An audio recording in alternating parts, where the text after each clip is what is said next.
प्राकृतिक वस्तुएं किसको यस सर। जो प्रकृति द्वारा निर्मित होती है, जो प्रकृति द्वारा निर्मित होते हैं उसे प्राकृतिक वस्तुएं कहते हैं। हाँ, मतलब ऐसी वस्तुएं जो प्रकृति द्वारा हमें प्राप्त होती हैं, प्रकृति द्वारा निर्मित होते हैं। हाँ, प्रकृति द्वारा प्राप्त होते हैं उनसे। होती है, प्रकृति द्वारा प्राप्त होती है, उसे हम क्या कहते हैं? प्राकृतिक वस्तुएं कहते हैं। ये अच्छी तरह जानते हैं। और अगर आपसे पूछा जाए मानव निर्मित वस्तुएं, तो आप क्या? मानव निर्मित वस्तु ऐसे वस्तु जो हम स्वयं से बनाते हैं उसे मानव निर्मित वस्तु बोलते हैं। हाँ, ऐसी वस्तुएं जो मानव द्वारा निर्मित होती हैं उसे मानव निर्मित वस्तुएं कहते हैं। भाई जैसे आप उदाहरण भी दे सकते हैं, प्राकृतिक वस्तुएं में बहुत सारी चीजें आप कह सकते हैं। सूर्य, चंद्रमा, पेड़ पौधे, ये हम लोग तो बनाते नहीं है, प्रकृति द्वारा ही प्राप्त होता है। नदी हो गई। और मानव निर्मित वस्तुओं में आप बता सकते हैं कि जैसे घर हो सकता है सर। हाँ, घर हम लोग बनाते हैं, और किताब हो गया, कापी हो गया, कपड़े हो गए, और पेन, कागज, ये सब क्या है? मानव निर्मित वस्तुएं हैं। मानव। तो देखिए, हमारा एक टॉपिक, हम लोग इस पर बहुत सारी बातें कर चुके हैं। हम लोग लॉकडाउन में कई बार इस चैप्टर को पढ़े हैं। तो आज हम लोग थोड़ा सा उसका प्रश्नोत्तर को देख लें, और फिर आगे हम लोग चर्चा करेंगे। जो है आप लोगों के सामने देखिए, एक दिख रहा होगा स्लाइड, और उसमें तो देखिए, कक्षा 8 का एक टॉपिक है, पार्ट 2, विज्ञान का, इकाई 2, मानव निर्मित वस्तुएं। इसी पर देखिए हमारा प्रश्न है, आप लोगों के सामने दिख रहा होगा। सबसे पहले हम लोग बहुविकल्पी की बात करेंगे, और ये 6, 7, 8 बहुविकल्पी सबको तैयार कराया गया था। मेरे ख्याल से आप लोगों को दिक्कत नहीं होनी चाहिए बताने में। थर्माकोल का दूसरा नाम क्या होता है? स्टायरोन। ये हम लोग पहले भी पूरा एक ग्रुप बना के हम लोगों ने पढ़ा था। यस सर, तैयार भी किए थे, इसका टेस्ट भी तो दिए थे। हाँ, पौधों का मुख्य पोषक तत्व क्या होता है? नाइट्रोजन। देखिए, नाइट्रोजन हमारे भाई पौधों को वृद्धि करने के लिए, विकास के लिए सहायक होते हैं, मुख्य पोषक तत्व होता है। जैसे हम लोग प्रोटीन खाते हैं ना, जिससे शारीरिक विकास होती है, उसी तरह पौधों का भाई मुख्य पोषक तत्व कौन सा होगा? नाइट्रोजन हो गया। फेरिक ऑक्साइड मिलाने से निर्मित कांच होता है हल्का नीला। देखिए सर, यहाँ आप हल्का नीला की जगह गहरा नीला लिख दिया पहले। बेटा, इसमें ऑप्शन आपको दिया गया है, हरा, गहरा नीला, पीला, बैगनी। और आप अपनी किताब में उठा के देखेंगे, उसमें दिया गया है कांच में फेरिक ऑक्साइड मिलाएंगे तो हल्का नीला।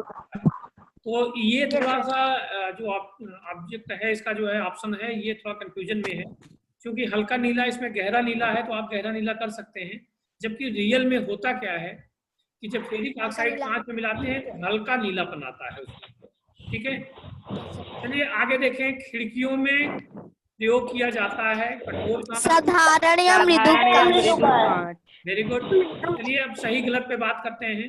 फोटोक्रोमिक कांच, जो हम लोग चश्मा पहनते नहीं, धूप वाला चश्मा जिसको कहते हैं हम लोग, यस सर, उसमें सिल्वर ब्रोमाइड मिलाया जाता है। सही है या गलत? सही है। सही। रेयान प्राकृतिक रेशा है, ये गलत है, गलत। कृत्रिम रेशा है। साबुन, देखिए सीमेंट, साबुन, उर्वरक, प्लास्टिक आदि मानव निर्मित वस्तुएं हैं, आप जानते हैं। सही। एंटीबायोटिक दवाओं का प्रयोग कीटनाशक के रूप में प्रयोग किया जाता है, गलत। गलत। ठीक है, देखिए इसमें आपको ऊपर कुछ शब्द दिए गए हैं, इसी में से नीचे भरना है। मेलामाइन का उपयोग प्लास्टिक के बर्तन बनाने, बर्तनों में किया जाता है। हाँ। सूत, रेशम, ऊन किस प्रकार के रेशे हैं? प्राकृतिक रेशे। आप जानते हैं सूत, रेशम, ऊन कैसे प्राप्त होता है? ये प्रकृति द्वारा हम लोग बनाते नहीं। ऊन भाई भेड़ के बालों से प्राप्त होता है, रेशम कीट द्वारा प्राप्त होता है, सूत हम लोग जानते हैं सनई हो गया, ये सब इससे प्राप्त होता ही नहीं, कपास से। फिर धूप के चश्मे, पराबैंगनी किरणों, पराबैंगनी किरणों, जिसको अंग्रेजी में क्या बोलते हैं? पराबैंगनी किरणों को अंग्रेजी में क्या बोलते हैं? यूवी लाइट पढ़े हो ना? Yes sir. क्या बोलते हैं इसको? UV light. इसको फुल फॉर्म क्या होता है यूवी लाइट की? Ultraviolet rays. Ultraviolet rays, very good. देखिए सोडियम हाइड्रोक्साइड और वनस्पति तेल की क्रिया से क्या बनता है? साबुन बनता है। अब देखिए अगला, इसमें संश्लेषित रेशे संश्लेषित और सस्ते। संश्लेषित।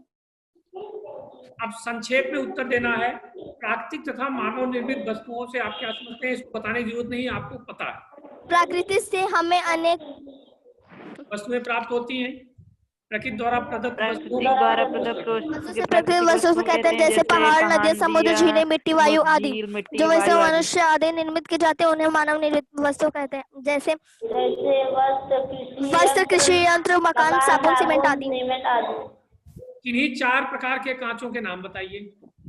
साधारण, मृदु, कठोर कांच, स्प्लिंटर कांच, फोटोकॉमिक कांच।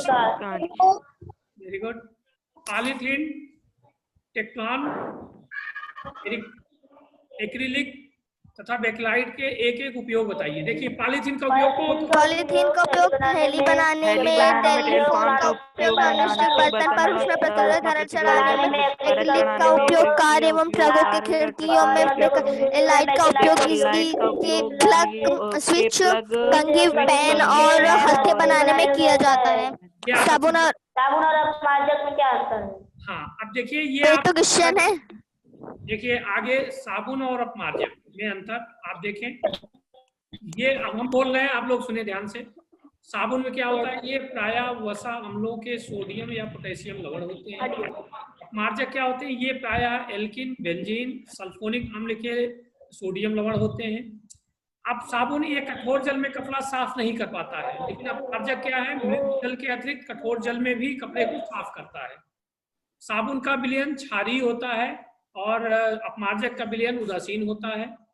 साबुन क्योंकि ये हम बताएं ना तेल में जो है से बनता है, ये तेल युक्त तो होते हैं, इसलिए इसमें सफाई का गुण अपमार्जक की तुलना में कम होता है। और अपमार्जक क्या होता है, ये तेल रहित होते हैं, इसलिए इसमें सफाई का गुण साबुन की तुलना में अधिक होता है। इसका उपयोग कोमल वस्त्रों को साफ करने के लिए नहीं किया जाता है साबुन का, और अपमार्जक का प्रयोग कोमल वस्त्रों को साफ करने के लिए किया जाता है। मृतिका क्या है, इसको देखिए। आप लोग देखते होंगे कुम्हार के यहाँ ना जो बर्तन पकाया जाता है वही है मृतिका। उच्च ताप पर पके हुए बर्तन रहते हैं ना, पकी हुई मिट्टी को ही मृतिका कहते हैं। बोलते हैं। संश्लेषित रेशे क्या है, मानव निर्मित रेशे जैसे नायलॉन, टेरिलॉन, डेरिकॉन आदि प्राकृतिक रेशों के स्थान पर होते हैं। संश्लेषित रेशे कहते हैं, इनका उपयोग प्राकृतिक रेशों जैसे ऊन तथा रेशम के स्थान पर होता है। संश्लेषित रेशे प्रायः ऊन तथा रेशम की भांति ही दिखने वाले बनाए जाते हैं। Very good. आगे हम लोग बात करते हैं, कुछ अधूरापन है, इसको मिलाना है।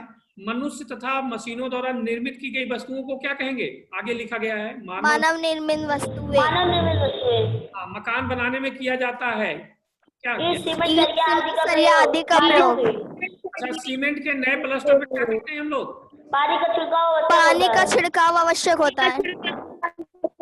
इस उत्पादन के लिए क्या जरूरत होती है, उर्वरकों का उपयोग किया जाता है। रेयान को क्या कहा जाता है, कृत्रिम रेशम भी कहा जाता है। चलिए कुछ प्रश्नों के छोटे छोटे प्रश्न है, इनका जवाब देना है। भूमि में तत्वों की पूर्ति के लिए कौन से उपाय किए जाते हैं, जरा आप लोग शांत रहिएगा, सुनिएगा। देखिए भूमि में पोषक तत्वों की पूर्ति के लिए कौन कौन से उपाय। पहला उपाय देखिए हम आपको बताते हैं, भूमि को जोतकर कुछ समय के लिए छोड़ दिया जाता है, जिससे पोषक तत्वों की पूर्ति पर्यावरण से स्वतः हो जाती है। पहला काम जुताई होती है कि नहीं खेत की। अच्छा बताइए, जुताई हम लोग करते क्यों है, उसको ढंग से करने के लिए, अच्छे से करने के लिए। देखिए जुताई अब आप बता दें तो ताकि उसमें नमी बरकरार रहे। जो इसमें नली टाइप बन जाता है, वाष्पोत्सर्जन होने लगता है पानी का, अगर हम लोग जुताई कर देते हैं तो नली क्या होती है, टूट जाती है और हमारे जो है भूमि में नमी बनी रहती है, जो है बहुत जरूरी होता है जुताई करना जो है। फसल चक्र के नियमों का पालन, ये मतलब क्या होता है भाई, देखिए जैसे एक फसल आपने बोया, फिर अगली फसल का भी आप उसमें बोइए जो है, इससे क्या होगा, फसल चक्रों के नियम का आप प्रयोग करते रहेंगे तो उर्वरा शक्ति बनी रहेगी।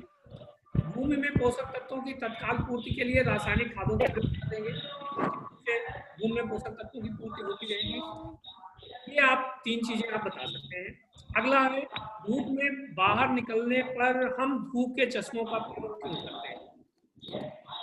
हम अभी बताए थे ना, सूर्य के पराबैंगनी किरणों से बचाने के लिए, यानी यस सर। तो गर्मी और ताप होता है, और पराबैंगनी किरणें जो होती हैं उससे अपने आँख को बचाने के लिए हम लोग धूप में बाहर निकलते समय हम पराबैंगनी का प्रयोग करते हैं।